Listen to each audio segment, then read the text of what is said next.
Hello, and thank you for joining me for the next video of Learning How Planning for Productive Skills.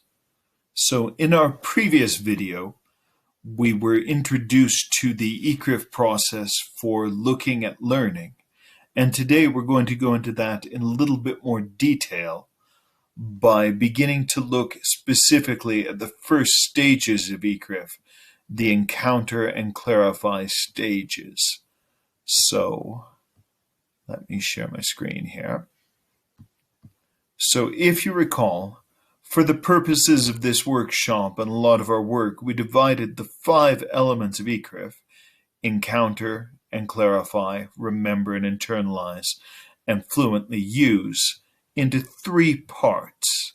And today we're going to be focusing on the encounter and clarify part. So just to remind, when we talk about encountering, this is where the learners meet what it is they're going to learn, often for the very first time. And when we talk about clarify, this is where they resolve any doubts or confusions they may have. This is where they get their questions answered so that they can continue. So that's the encounter and clarify part of ECRIF. So what does that mean in real life? Let me give you an example. I love yapping gachos. I really do. But I had never had them before I came to Ecuador. So I first tried yapping gachos at a friend's house, and I really wanted to learn how to make them. They were delicious. I just really wanted to learn as soon as I had found this wonderful food. So this is encounter with a new skill. I learned what yapping gachos were, and I wanted to make them. But I had questions. There was this unusual flavor in the yapping gachos, which was something my friend told me was achiote, which I hadn't heard of before. This is clarifying a new skill. This is when you get your questions answered. So in the simplest way I can explain it, that is how I encountered and clarified yapping gachos. And that's what encountering and clarifying are. I met them, and then I got my questions answered. So how would that look in a language classroom? That's the next question we want to deal with. So if we think about encountering a language item, let's take an example like the present perfect. So I had an idea for a class that the students might start by reading a dialogue with a celebrity interview.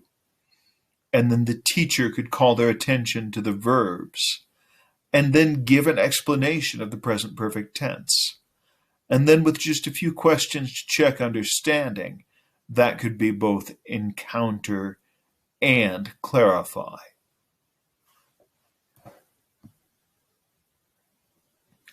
Another interesting example, if I wanted to teach a class on adjectives to describe people, as a teacher, I could show a picture of my family, and I could describe the people in it.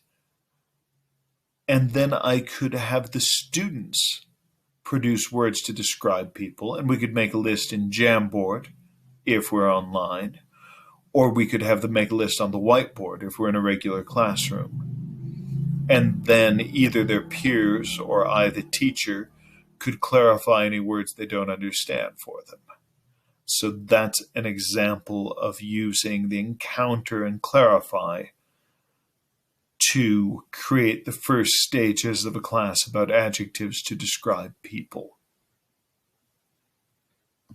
So those are just 2 examples of how we could encounter and clarify things in a language classroom, and a little clarification of what the encounter and clarify stages of the learning process are really about.